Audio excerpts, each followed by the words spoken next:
Oke, assalamualaikum warahmatullahi wabarakatuh. Salam jumpa sahabat tani, bersama saya di Lahan Organik. Hari ini saya akan melakukan pemotongan atau penyunatan daripada padi jenis merah, bibit unggul yang memang mungkin sangat sulit saya untuk mendapatkannya waktu itu. Kemudian di sini alhamdulillah kita telah mendapatkannya. Di sini dengan lahan lebih kurang seluas 1.200 meter dengan sistem penanaman padi daripada semi organik. Awalnya saya memakai yaitu pupuk daripada pupuk kandang, yaitu kotoran kambing pupuknya. Kemudian saat padi setelah tanam, saya melakukan penambahan pupuk dengan menggunakan garam juga bisa, air laut juga bisa, sebagai pupuk natriumnya dan juga nitrogen, sehingga padi dan tanah menjadi lebih baik. Kenapa? Karena pada pupuk ada kalanya senyawa-senyawa tersebut tidak dapat diuraikan, sehingga saya melakukan atau menambahkan daripada garam atau juga air laut yang saya aplikasi dengan menggunakan daripada Ajinomoto untuk mencegah daripada kerdil batang, sahabat. Dan nanti saya akan muat videonya dengan melakukan wawancara pada sahabat saya yang berada di Agrojaya Sawu. Kemudian di sini tepatnya di Desa Blangwu Panjo, Kecamatan Blangmangat. Yang sawah kami di sini pada umumnya sawah tada hujan, sahabat, karena tidak mempunyai irigasi. Kemudian selanjutnya, untuk saya melakukan peranakan padi, saya menggunakan daripada air tahu dan juga Ajinomoto. Penyemprotan awal itu saya lakukan 5 hari setelah tanam. Kemudian saya melakukan penyemprotan ulang saat 15 hari setelah tanam. Dan saya melakukan penyemprotan ulang saat 25 hari setelah tanam. Untuk apa, sahabat? Supaya nutrisi masa vegetatif itu terkecukupi, sahabat. Baru saat usia padi lebih kurang sekitar 45 hari saya menggunakan pupuk kimia atau anorganik, yaitu magnesium dan NPK biasa yang harganya mungkin murah, sahabat. Nah, itu sebanyak 10 kilo. Nah, dan pupuk magnesium itu sebanyak 5 kilo, sahabat. Guna apa? Untuk mencukupi daripada kebutuhan, di mana terkadang saat saya melakukan penaburan daripada kotoran sapi tersebut tidak merata, sahabat, atau kotoran kambing, mohon maaf. Nah, kemudian saat padi usia 60 hari atau mulai keluar satu persatu, itu saya melakukan pemupukan yang ketiga dengan menggunakan dengan bahan yang sama, yaitu magnesium 10 kilo dan pupuk NPK biasa sebanyak 5 kilo. Kemudian saya melakukan juga dengan penyemprotan dengan menggunakan air tahu, sahabat.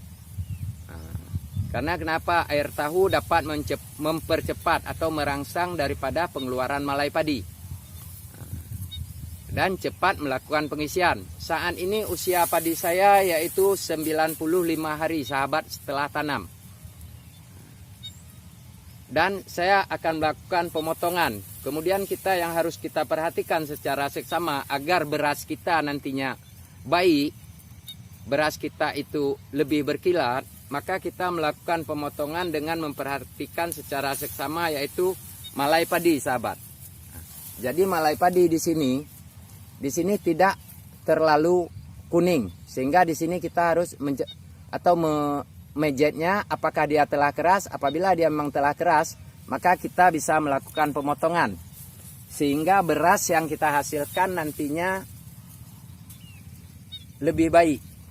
Atau istilahnya tidak pecah atau tidak hancur saat kita melakukan penggilingan, sahabat. Oke sahabat, di sini saya akan mencoba melakukan pemotongan dengan luas areal 1.200 meter, sahabat, persegi. Di sini kita secara perlahan mencoba. Di sini sebenarnya kami juga di Blangwu Panjo juga sudah ada masuknya motor pemotong daripada padi. Di sini kita akan lihat, sahabat. Ini saya akan saya pernyata. Di sini lihat malai padi kita. Kita mau kasih berdiri begini pun boleh. Dia akan merunduk. Sampai ke pangkalnya dia merunduk seperti ini. Kenapa merunduk? Karena nutrisi daripada tanaman padi kita cukup, sehingga berat daripada gabah kita juga cukup. Dan saya sampai perontokan nantinya akan saya muat videonya. Berarti berapa hasil daripada hasil panen dengan sistem semi organik dengan yang lainnya dengan luas areal 1.200 meter, sahabat.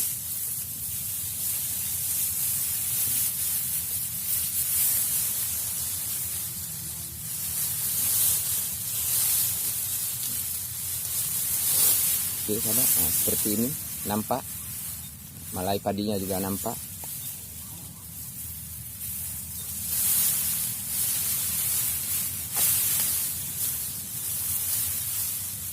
Dan sampai hasil pada penggilingan berasnya nanti akan saya muat. Jadi sahabat sekalian, sebenarnya menanam padi itu tidaklah sulit. Tetapi yang harus kita perhatikan kendala kebutuhan daripada tanaman padi kita.